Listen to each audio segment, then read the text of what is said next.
गोरी गुलाबी गाल हवे ए गाल थोकिन चुमन दे। तोर हिरनी के जैसे चाल हवे ए चाल मोला देखन दे। हट जा रे टोरा मन देखना कैसे नीचट निटोरे मोर रेंगना। हट जा रे टोरा मन देखना कैसे नीचट निटोरे मोर रेंगना। जिंदगी भर पाए बर तरस जबे तै तरस तरस के मर जबे कोनो थांगा मा गिर गे। अर जबे अरे अरज अरज के सर जबे।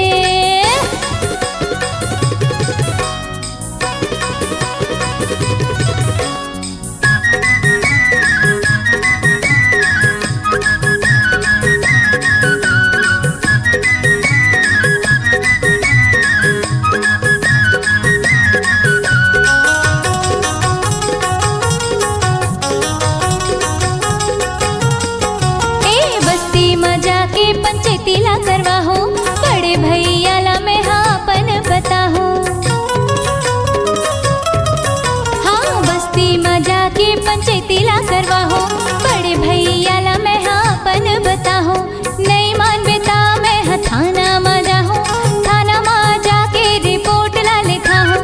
सिर तोन मटूरा तोला अंदर करा हो कुट्टत ले तोला है मार रखा हो।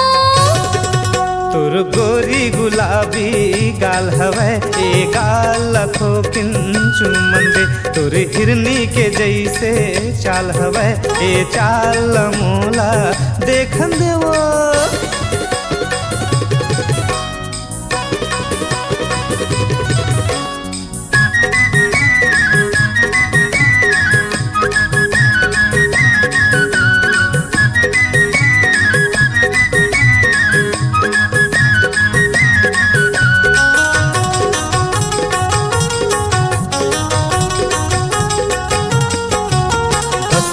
जाके पंचायती ला करवाना बड़े भैया ला तोरे अभी ते बताना।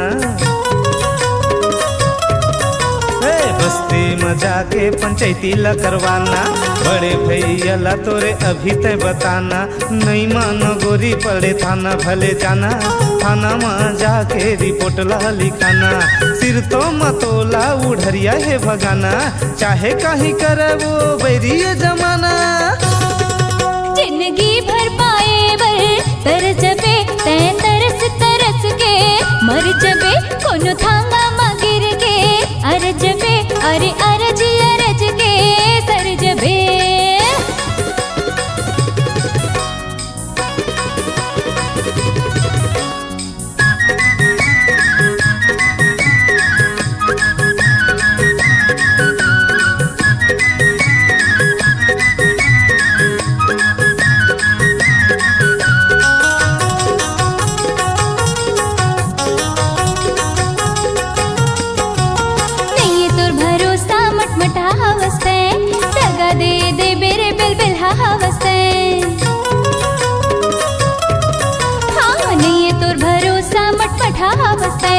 दगा दे दे बेरे बिल बिल हावसे। का जाने कैसे नजर गड़े तो कावर टोरा पाछू परे मोर। काया कुंवारी के शराब पर ही तोला ज्यादा छन खपरे पाप पर ही तोला। तोर गोरी गुलाबी गाल हवे ए गाल थोकिन चुमन दे। तोर हिरनी के जैसे चाल हवे ए चाल मोला देखन दे। हट जा रे टोरा न देखना कैसे नीचट निटोरे मोर रेंगना। हट जा रे टोरा न देखना कैसे नीचट निटोरे मोर रेंगना। जिंदगी भर पाए बर तरस जबे तै तरस तरस के मर जबे कोनो थांगा मा गिर गे। अर जबे अरे अरज अरज के सर जबे। तोर गोरी गुलाबी गाल हवे ए गाल थोकिन चुमन दे। तोर हिरनी के जैसे चाल हवे ए चाल मोला देखन दे। जिंदगी भर